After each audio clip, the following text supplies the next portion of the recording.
Hello everyone, welcome back to my channel. And ఈరోజు మనం చేసుకోబోతున్నాము చాలా ఈజీగా ఉప్మా.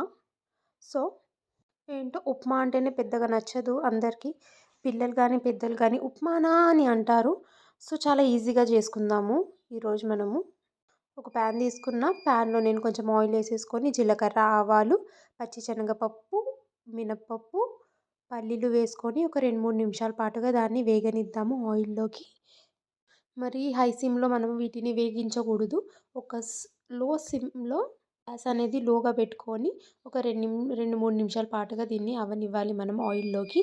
దాని తర్వాత మనము సన్నగా కట్ చేసుకున్న పచ్చిమిర్చి కూడా ఇందులో వేసేసుకొని దీన్ని ఒక 2-3 నిమిషాల పాటుగా ఆయిల్లోకి వేగనిద్దాము. ఆ మిర్చి ఘాట్ అనేది ఆయిల్లోకి దిగాలి కాబట్టి ఒక 2-3 నిమిషాలుగా దీన్ని వేగనిచ్చిన తర్వాత సన్నగా కట్ చేసుకున్న ఆనియన్స్, కరివేపాకు 2 మనం ఈ ఆయిల్లోకి యాడ్ చేసేసుకుందాము. యాడ్ చేసుకున్న తర్వాత వీటిని బాగా కలిపేసుకొని ఒక 2-3 మినిట్స్ దాకా అవ్వనివ్వాలి. మరి ఓవర్ కుక్ చేయాల్సిన అవసరం లేదు. ఆనియన్స్ని ఒక గోల్డెన్ కలర్ వచ్చేదాకా కుక్ చేసుకుంటే చాలు.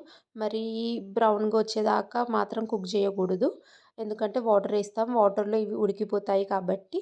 దాని తర్వాత ఆనియన్స్, కరివేపాకు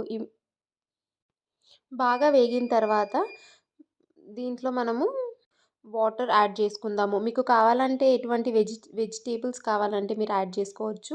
టమాటో, గ్రీన్ పీస్, క్యారెట్ ఇవి కూడా వేసుకుంటారు. నాకు ఇవన్నీ నచ్చవు కాబట్టి నేను జస్ట్ సింపుల్గా ఇలా చేసేసుకుంటున్నాను.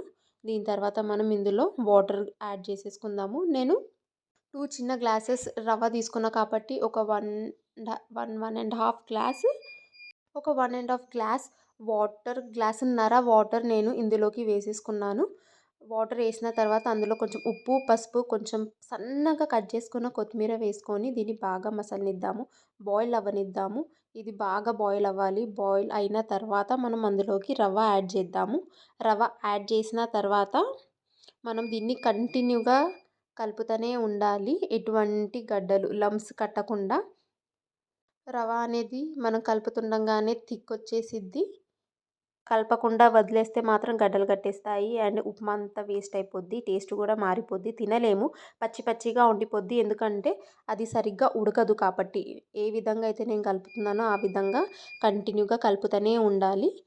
అది కొంతసేపట్లోనే థిక్ అయిపోద్ది అండ్ మన ఉప్మా రెడీ అయిపోతుందండి. సో ఇది చాలా సింపుల్గా ఈ విధంగా చేసుకుంటాను ఉప్మా. మీకు ఒకవేళ ఈ విధం నచ్చినట్టయితే డెఫినెట్గా లైక్ చేయండి, సబ్స్క్రైబ్ చేయండి అండ్ మళ్ళీ రండి కొత్త వీడియోతో మళ్ళీ కలుసుకుందాం. Bye, take care.